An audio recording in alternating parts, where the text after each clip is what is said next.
Identifikasi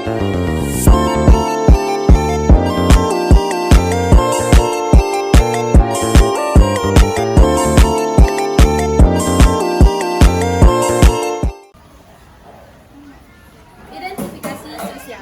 Perundungan daring media sosial terjadi ketika individu dan kelompok menggunakan media sosial dengan melecehkan atau merundung individu lain. Dalam kasus ini, korbannya adalah seorang remaja bernama AR yang menjadi sasaran komentar negatif dan penghinaan dari beberapa teman sekelasnya di platform Instagram.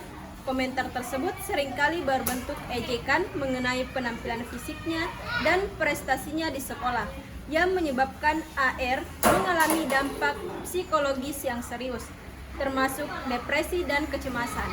Perundungan terjadi sering seperti Twitter, Instagram, di mana pengguna dapat kirim secara anonim.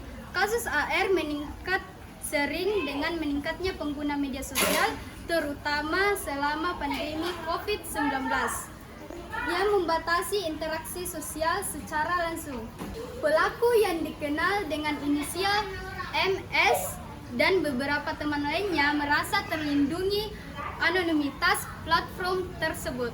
Masalah yang dialami oleh AR dalam perundungan daring terdapat norma sosial dan aturan yang dilanggar. Yang pertama, norma sosial yang dilanggar, penghormatan terhadap individu. Norma sosial mengharuskan setiap individu untuk menghargai dan menghormati martabat orang lain. Dalam kasus ini, pelaku MS dan teman-temannya melanggar norma ini dengan menghina dan mengejek AR, terutama terkait penampilannya dan prestasinya di sekolah. Empati, pelaku menunjukkan kurangnya empati terhadap perasaan dan keadaan mental korban. Tanggung jawab dalam komunikasi. Dalam komunikasi di media sosial, norma mengharuskan setiap pengguna bertanggung jawab atas kata-kata dan tindakan mereka.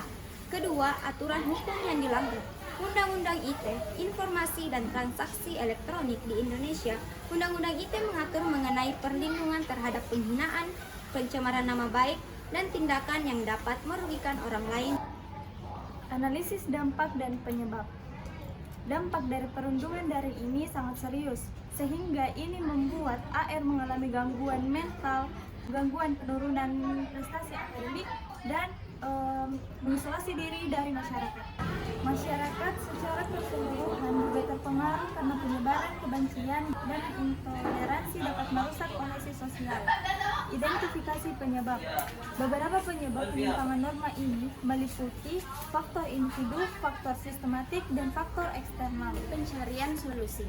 Penguatan kebijakan di platform media sosial, mahasiswa dapat menginisiasi gerakan advokasi yang mendorong platform media sosial untuk meningkatkan pengawasan terhadap konten asusila atau pelecehan daring. Selanjutnya ada action plan yang rencananya akan kami ambil sebagai sekelompok mahasiswa. Ada 2 action plan. Yang pertama adalah kampanye kesadaran di media sosial, lalu opsi kedua adalah sosialisasi di kampus dan komunitas. Mari kita bahas dulu tentang kampanye kesadaran di media sosial. Kampanyenya berupa konten edukatif dan berupa kampanye hashtag.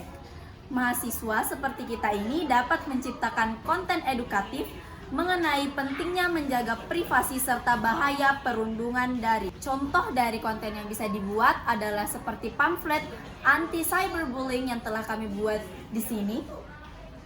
Saat memposting pamflet tersebut, penggunaan hashtag yang relevan dan menarik perhatian seperti hashtag jaga privasi, hashtag stop cyberbullying, atau hashtag hormati martabat dapat membantu memperluas jangkauan kampanye. Kedua, mari kita bahas tentang action plan sosialisasi di kampus dan komunitas. Sosialisasinya dapat berupa workshop dan diskusi publik. Mahasiswa dapat menyelenggarakan workshop dan diskusi publik di kampus, membahas literasi digital, hak privasi, dan strategi perlindungan diri di media sosial. Bisa mengundang narasumber dari kalangan profesional seperti pakar hukum, psikologi. Itulah pemaparan dari kelompok kami. Wassalamualaikum warahmatullahi wabarakatuh.